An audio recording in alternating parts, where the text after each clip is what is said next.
Bonjour, oui, je m'appelle Christine Meyer, je suis praticien hospitalier à l'unité sanitaire psychiatrique.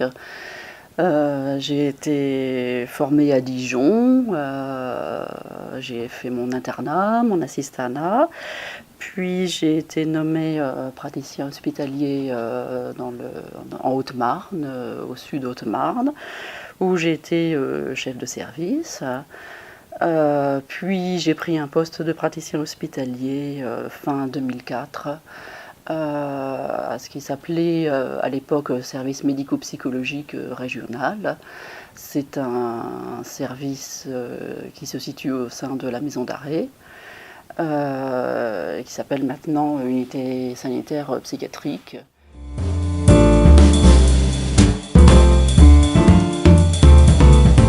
Donc par un rappel historique sur la création des services médico-psychologiques régionaux en 86. Ce sont des services qui sont implantés dans des établissements pénitentiaires. Il y en a eu 26 en France et outre-Atlantique. L'objectif des services médicologiques régionaux était d'apporter la même offre de soins que pour les personnes à l'extérieur, en confiant cette mission à une équipe hospitalière, notamment l'hôpital de la Chartreuse pour nous. Donc une équipe avec infirmiers, médecins, psychiatres, psychologues, secrétaires, ergothérapeutes, donc une équipe hospitalière complète. L'objectif, donc service public, garantir une indépendance de notre pratique soignante par rapport à la pénitentiaire, à la justice, garantir l'offre de soins, je l'ai dit, et garantir les mêmes droits aux patients que les autres, notamment le consentement aux soins, ce qui est très important. Les détenus ne viennent nous voir que s'ils sont demandeurs et consentants à des soins. Les SMPR fonctionnent en général en ce qu'on appelle hospitalisation de jour, ce qui est un terme un peu particulier. L'unité est au sein de la maison d'arrêt.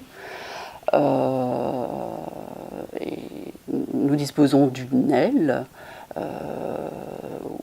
avec nos bureaux, salles de soins, salles d'activité, etc.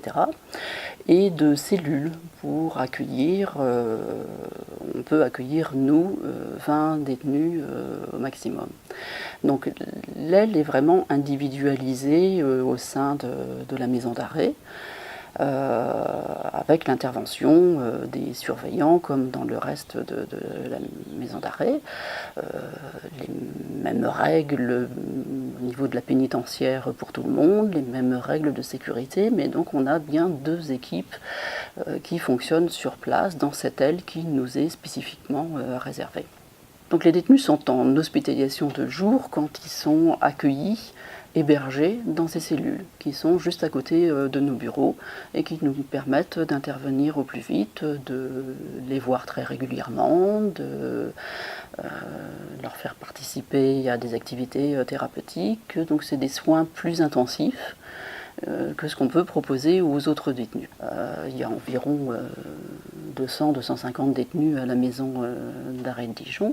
On leur apporte à eux des consultations, ce qu'on appelle en ambulatoire, c'est-à-dire qu'on va les faire venir dans le service le temps d'une consultation ou éventuellement d'une activité. Donc on a deux niveaux de soins, et c'est pour ça maintenant qu'on parle d'unité sanitaire psychiatrique, soit de niveau 1 quand on assure que des consultations, ou de niveau 2 quand on dispose de cellules d'hébergement pour faire de l'hospitalisation de jour.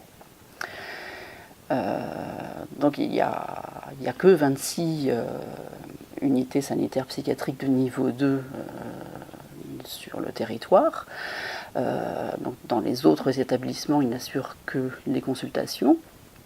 Nous, on a donc une mission, ce qu'on appelle régionale, c'est-à-dire que dans nos cellules d'hébergement, on n'accueille pas que des détenus dijonnais, mais des détenus de la région. Si les patients nécessitent des soins encore plus intensifs, on les adresse à l'UHSA de Lyon, qui est une unité sanitaire psychiatrique de niveau 3, c'est-à-dire de l'hospitalisation complète, ou s'il y a urgence, éventuellement toujours sur la Chartreuse.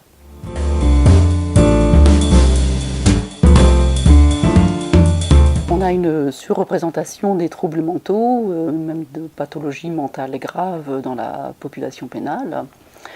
Et on travaille en partenariat très étroit avec la pénitentiaire, avec le service d'insertion de probation, avec les éducateurs de la PJJ, sur des points plus sensibles comme le risque de suicide, la prévention du suicide, la prise en charge des personnes présentant des addictions, les mineurs, la préparation à la sortie.